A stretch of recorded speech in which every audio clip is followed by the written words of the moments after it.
Estamos de volta com o segundo bloco do nosso programa e você assiste agora ao quadro Trabalho de Mesa, parceria do Grupo Ágape de Teatro com a equipe teatral com fins artísticos de Brasília. Olá pessoal, tudo bem? Bem-vindos ao Trabalho de Mesa, o nosso vlog semanal de teatro.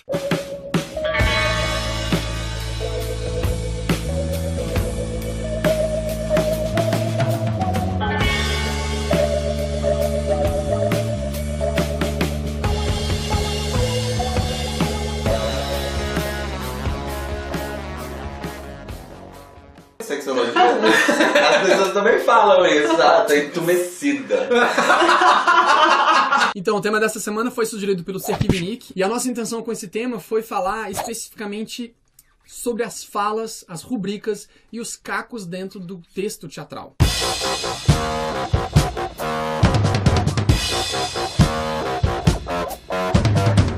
Na verdade, a gente quis falar desse assunto porque às vezes é uma coisa que é desconhecida para as pessoas que estão iniciando a fazer teatro.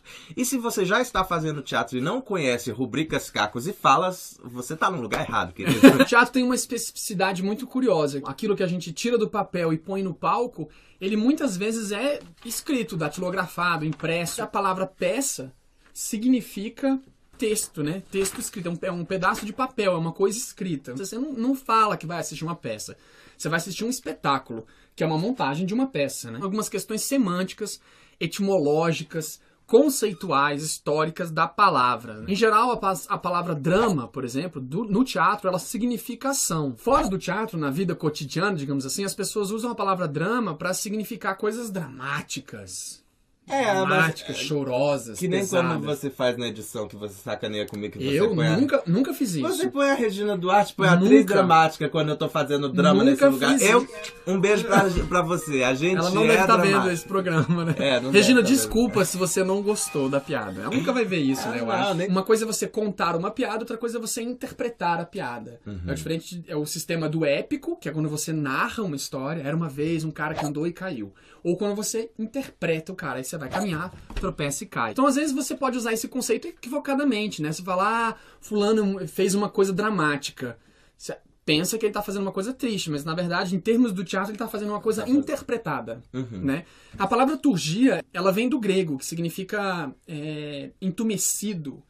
É um termo da medicina, na verdade. É um termo utilizado na medicina. Sexologia? As pessoas também falam isso. Tá entumecido. Mas entumecido significa inflamado, significa com pus. Significa que aquilo gera nova matéria e ela borbulha.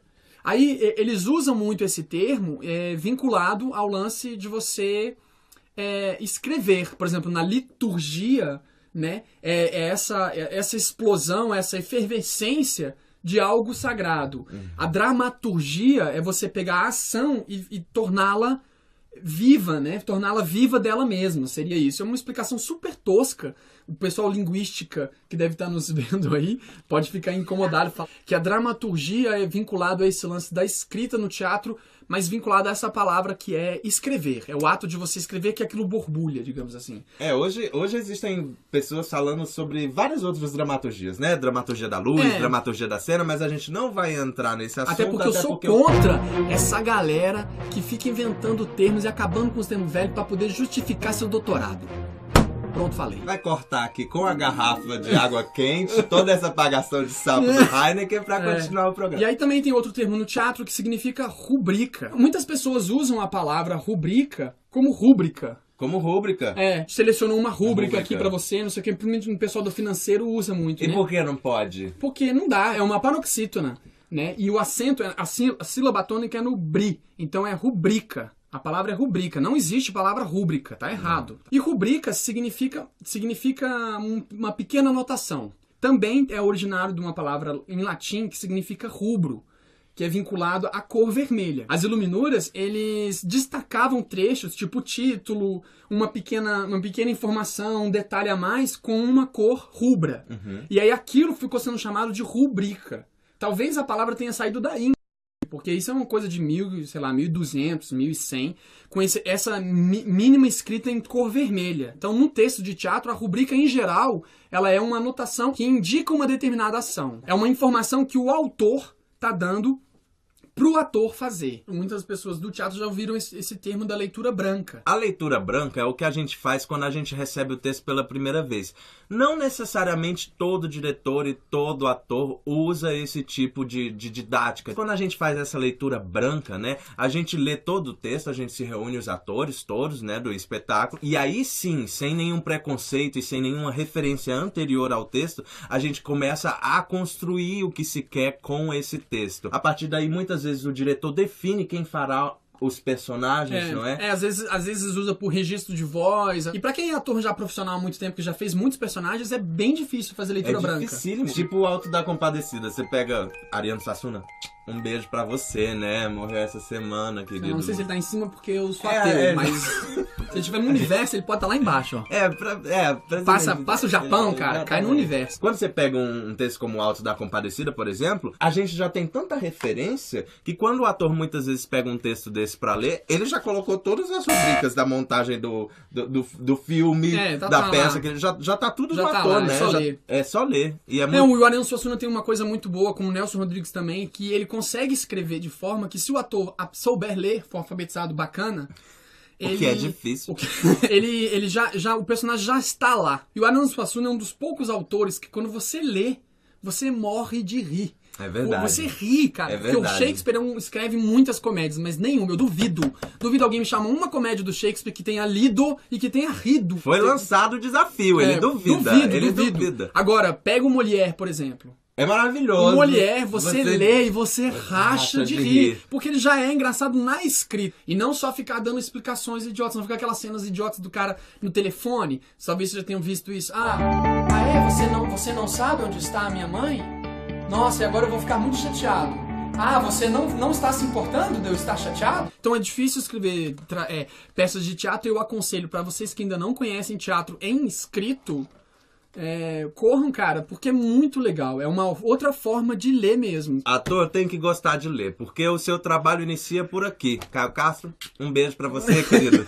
A leitura branca é a tentativa do ator e do diretor de fazer uma leitura do texto mais neutra possível, né? Normalmente, depois que se faz a primeira leitura, que é a leitura branca, alguns diretores utilizam dar cor ao texto ou colorir o texto, e às vezes é literalmente mesmo, né? O ator literalmente. Pega uma caneta lá e marca. Isso, a cor normalmente às vezes tinha a ver com a intenção, né? Com o estado emocional do personagem. E aí quando o diretor pede uma leitura branca, ele tá querendo se referir sem esses coloridos, exatamente, né? O neutro total. Os cacos normalmente são coisas que os atores colocam nos textos, são palavras a mais ou ações a mais para resolver algum problema que aconteceu ali na hora da cena, ou porque ele simplesmente acha que ele deve introduzir aquilo. Em geral não é uma coisa oficial que tá no texto.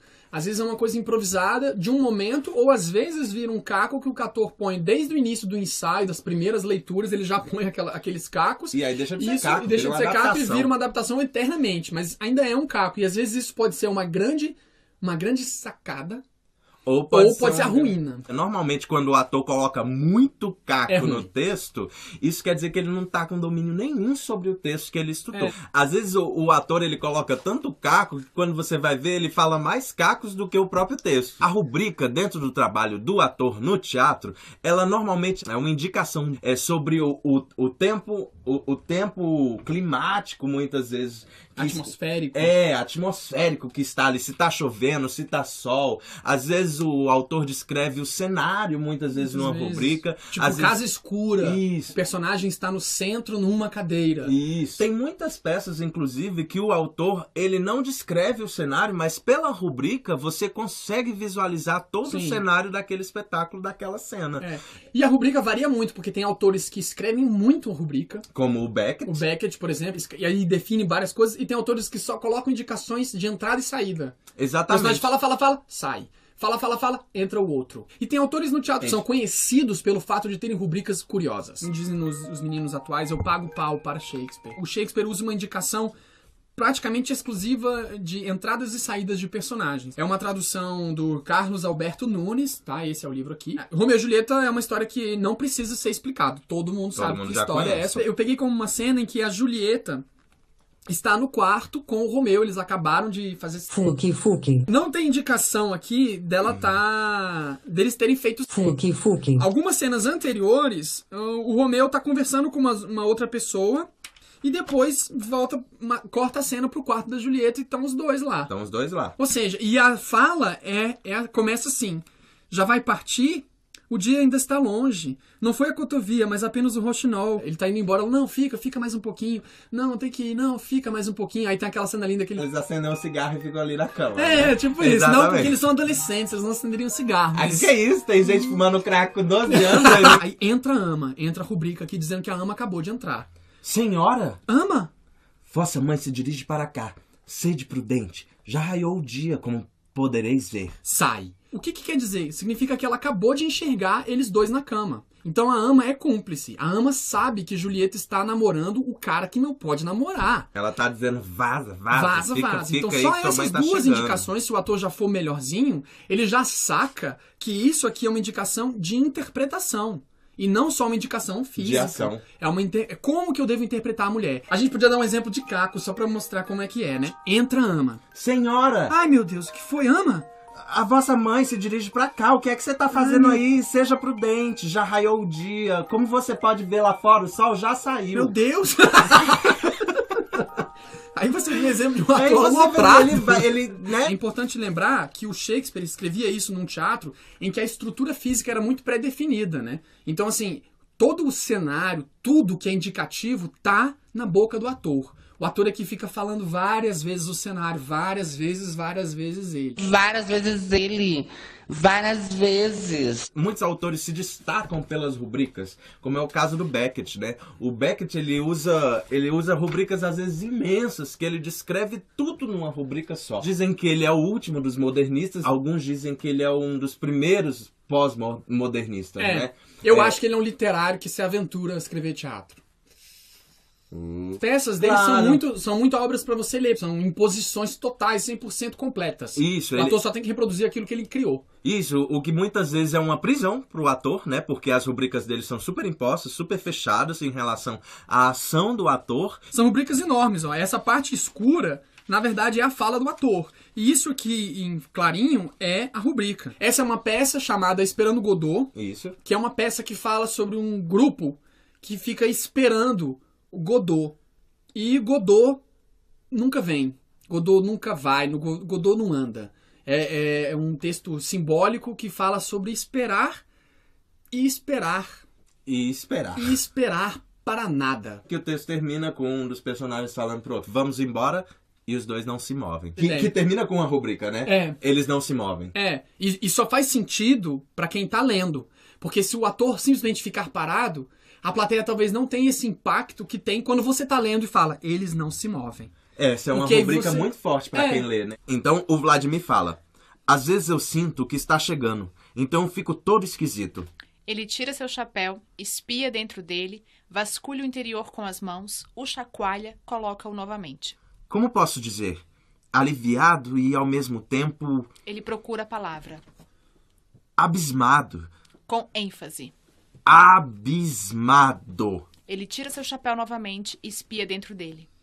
Engraçado. Ele bate no topo do chapéu como se para tirar algo de dentro. Espia novamente, coloca-o novamente. Nada a ser feito. Outro exemplo bacana também que a gente quer usar aqui é um alemão chamado Bertolt Brecht. Ou Brecht. Pra quem é mais tradicional e só fala Brecht. Brecht. É tipo um engasgo, Gollum, só que Brecht. Ele tem um texto que é fantástico, que eu super recomendo a todo mundo, que chama Terror e Miséria no Terceiro Reich, que é um texto que fala sobre o nazismo. O Brecht, ele é um autor fantástico. Ele tem textos de teatro fantásticos, ele tem contos muito legais, que não são coisas de teatro. Tem aquele texto famosíssimo dele, Se os Tubarões Fossem Homens, que já foi reproduzido naquele programa Provocações do Abu Janra. Velho, adoro Abu Janra.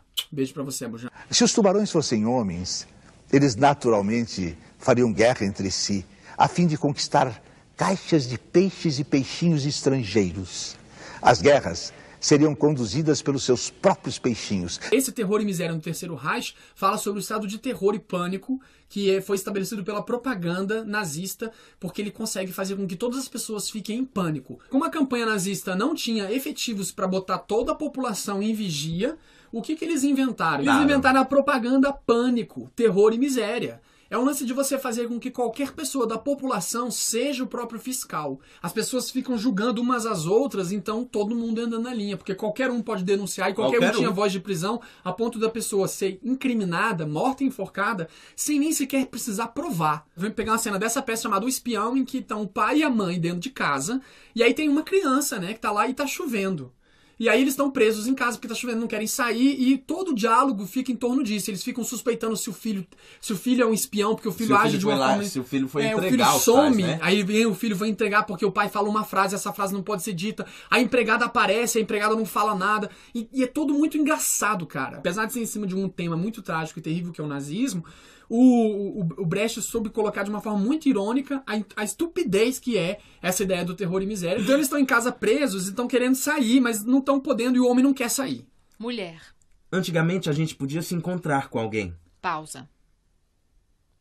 Mulher. Você deveria ter ido ao telefone. Agora eles vão saber que não queremos vê-los. Deixa eles saberem. É chato nos afastarmos deles agora. Justamente quando todo mundo fez a mesma coisa. Nós não nos afastamos dele. Então por que eles não podem vir aqui? Porque eu acho esses Klimbits uns chatíssimos. Antigamente você não achava. Antigamente. Pare com isso, me dá aflição esse seu eterno antigamente. Seja como for, antigamente você não o teria cortado só por causa do processo da fiscalização escolar contra ele. Você tá querendo dizer que eu sou covarde? Pausa. Então telefona pra ele, diga que acabamos de voltar por causa da chuva. A mulher continua sentada. Vamos convidar os Lenks para vir aqui? Pra eles nos dizerem de novo que não apreciamos bastante a defesa antiaérea? Mulher para o menino. Klaus Heinrich, deixa esse rádio. O menino pega o jornal. Na rubrica, ele tá mexendo com o rádio porque tem um monte de notícias ali. Né? Aí ele fala, larga esse rádio. E aí ele vai e pega o jornal. E na próxima fala, na sequência, é ele falando sobre o jornal. Menino levantando os olhos do jornal. Todos os padres fazem isso, papai? Isso o quê? O que está escrito aqui? O que você tá lendo? Arranca-lhe o jornal da mão. Nosso chefe de grupo diz que nós todos podemos saber o que se diz este jornal. Não me interessa o que diz seu chefe de grupo. O que você pode ler ou não, decido eu.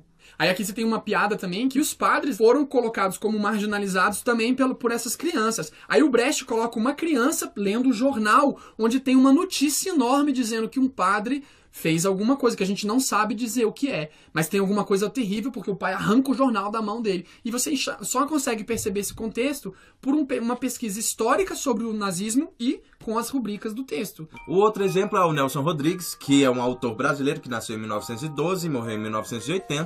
Tá colando. A gente buscou o Nelson Rodrigues, na verdade, porque a gente se diverte muito no teatro com as rubricas do Nelson. Nelson Rodrigues é completamente inusitadas as rubricas do Nelson. Incesto, traição, transando com o irmão. É uma putaria, é uma decadência. Nelson Rodrigues é uma putaria sem tamanho. O que eu gosto do Nelson Rodrigues justamente é o texto. Ler o Nelson Rodrigues eu acho engraçadíssimo, eu acho maravilhoso. Montar Nelson Rodrigues eu acho muito difícil. Eu já sou o contrário dele, né? Mentira, mais ou menos o contrário. Adoro o Nelson, de qualquer jeito. Tá no celular agora, o Pepino, ali, o Guilherme Pepino tá bem ali, ó. Gente, Guilherme! Existe um homem que está morrendo no meio da rua. Um outro homem se aproxima desse homem que está morrendo. E antes de morrer, ele pede um último beijo. Um beijo na boca. Por uma van, né? Por uma van. Ele é atropelado por uma van. E aí, o que o outro cara faz? Dá um beijo. Concede, né? Concede o último desejo dessa pessoa que irá morrer. Ele dá um beijo no cara que tá morto, o cara morreu, depois deu o beijo. Você daria um beijo numa pessoa que está morrendo? Não. Ele dá o beijo no cara, e aí por isso que o texto chama o beijo no asfalto. Porque Exatamente. o cara acabou tomando um beijo morto no asfalto e fica estatelado. E ele acaba com a vida dele. Esse beijo destrói a vida dele. Destrói a vida dele. Aí ele vai pra polícia, porque a polícia quer saber, primeiro, por que ele tava lá na cena do crime que um cara morreu. Outra, por que o cara tá morto e por que ele deu beijo. Exatamente. Se ele é casado, se não é. Aí a família começa a perguntar por que ele deu um beijo na cara. E o engraçado é que ele não responde por quê. E você termina o texto sem saber por que ele deu. Mas a imprensa, que é a grande vilã da história, ela na verdade, cria, né? Ela cria toda a história, né? Inclusive a imprensa que dá o nome da peça, né? Exatamente. Um beijo no asfalto foi um jornal que inventou, né? Porque o Nelson Rodrigues é um jornalista que escreve pra teatro. Então a gente vai acabar lendo a primeira cena, a primeira parte do texto Beijo no Asfalto, que é justamente os caras da imprensa, né? Falando sobre isso mesmo. Sobre o beijo. É o Aruba e o Cunha. Distrito Policial correspondente à Praça da Bandeira. Sala do delegado Cunha. Este, em mangas de camisa, os suspensórios arriados, com um escandaloso revólver na cintura. Entra o detetive Aruba, sôfrego e exultante. Olha só que doido, porque ele já te dá também as características de personagem e de caráter um pouco do cara, né? Por uma pessoa estar vestida de suspensório arriado, com um escandaloso revólver na cintura, ele já tem que ser tipo o tipão do delegado, né? Ele já tem que ser tipo... Ele consegue colocar em pequenos detalhes, né? E o Nelson também se destaca por umas rubricas que, mesmo que você seja um super bom conhecedor de português, você sempre tem que recorrer ao dicionário. Nem o Aurélio sabe o que é sôfrego. É um desafio, na verdade, pro ator, porque muitas vezes ele pega emoções, estados emocionais, situações completamente assim, que você jamais juntaria. Por exemplo, sôfrego e exultante. Entra o detetive Aruba, sôfrego e exultante. O Amado Ribeiro está lá embaixo. Cunha, que estava sentado, dá um pulo. Faz a volta da mesa. Lá embaixo? Com o comissário, disse que... Cunha agarrando o detetive. Arubinha, olha, você vai dizer a esse moleque... Está com um fotógrafo e tudo. Diz a ele, viu? Que se ele... Porque não me conhece esse cachorro. Amado Ribeiro aparece. Chapéu na cabeça. Tem toda a aparência de um cafajeste dionisíaco. Para tudo, para tudo. Cafajeste dionisíaco. Cafajeste dionisíaco, Nelson Rodrigues. What the fuck, Nelson? What the fuck is this? É o filho da Madonna, com aquele pastor. Talvez. Né? Tipo, é um cafajeste dionisíaco. O teatro dionisíaco tem um conceito super complexo. Isso. Então, assim, pra ele escrever esse tipo de conceito pra atores de teatro levar em consideração, ele também sabia o que estava fazendo, né? A gente tem um estudo muito profundo sobre Dionísio, Apolo e tudo mais. Você é do teatro, provavelmente deve estar sabendo. Se você não, tem um negócio pra você estudar nessas férias aí. O Nelson Rodrigues tem uns pontos nessa fala. O tem ponto final no meio da frase, que não é reticências. Não é tipo, eu queria dizer que... Não, ele realmente finaliza a frase. Eu queria dizer que... A minha interpretação desses pontos que cortam frases, muitas vezes quando são seguidos das falas do outro personagem, é que realmente é uma interrupção abrupta. Eu leio sempre que o cara para de falar. Você vai dizer esse moleque... Ele para de falar. De fato é isso, né? Ele se censura, sabe? Amado abrindo o gesto. O famoso Cunha. Cunha quase chorando de ódio e ainda assim deslumbrado com o descaro do outro. Você? Eu? Cunha furioso. Retire-se! Cunha, um momento, escuta. Cunha apoplético. Apoplético, eu ri. Saia! Bom, aí termina, né? Porque apoplético... Apoplético é sacanagem. Então, gente, é isso. Calma. Então, gente... Então tá, gurizada, muito obrigado por vocês terem assistido todo esse vídeo. Espero que o vídeo não tenha ficado muito grande. O pessoal anda falando que o vídeo tá grande. Ah, tem gente também que tá falando que não pode diminuir o tamanho do programa. Ó, que a gente faz de 40, legal. Hein? Ó, que a gente faz de 40. Mandar um beijo pra todo mundo que tá vendo aí, a galera que continua assistindo, que tem gente que não perde tá? Pra quem não viu o nosso vídeo anterior dessa semana passada, né, que foi centro-periferia, eixo centro-periferia. Eu queria também agradecer o José de Campos, que tem se dedicado imensamente a fazer um trabalho gráfico. Fazendo porque gosta, né? Fazendo porque gosta. Ama, né? Ama, gente. Ama, gente. Mas muito obrigado mesmo, José, por essa dedicação e carinho. Deixa os seus comentários aqui embaixo no vídeo se você gostou. Se você gostou mesmo, clica no gostei para o vídeo poder ser divulgado, ou então bota o vídeo como favorito, porque aí ele vai ser divulgado para mais pessoas. E se inscreve aqui no canal em algum canto para você sempre receber essas atualizações. Muito obrigado a todos. E até mais.